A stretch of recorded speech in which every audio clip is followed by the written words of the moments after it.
காதல் தலைப்பில் ஒரு சிறுகதை. காதல் என்பது ஒரு ஆணுக்கும் பெண்ணுக்கும் மட்டும் வருவதல்ல, ஒவ்வொரு உயிருக்கும் ஏற்படும் ஒரு அன்பின் வெளிப்பாடு. காதலில் மட்டும்தான் உயர்ந்தவர் தாழ்ந்தவர், நல்ல கல்வி அறிவு கொண்டவர் கல்வி அறிவு அற்றவர், பணக்காரர் ஏழை என்ற பாகுபாடு இல்லை. காதலால் சிலர் வாழ்க்கையில் வெற்றி பெற்றிருக்கிறார்கள்.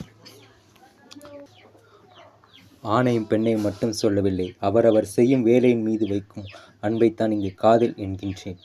காதலால் சில ஆணும் வெற்றி கொண்டவர்கள் இங்கு உள்ளனர். பெற்றவர் சொல்லும்போது செவிசாய்க்காமல் தன் மனதில் வாழும் பெண் சொன்னவுடன் தான் வாழ்க்கை பாதையை மாற்றிக்கொண்டவர்கள்தான் இங்கு ஏராளமானோர். காதல் ஒரு இயற்கை போன்றது. அதை எவ்வாறு நேசிக்கின்றோமோ நம்மை காதலும் இந்த உலகில் அவ்வாறு நேசிக்கும்.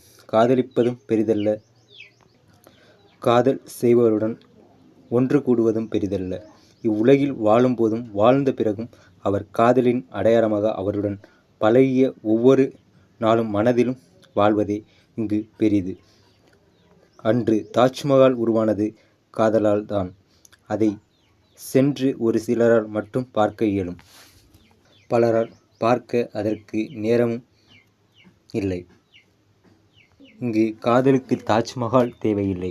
காதலித்தவர்களின் கண்களில் கண்ணீர் வராமல் பார்ப்பதே 1000 தாஜ்மஹாலுக்கு சமமாகும்.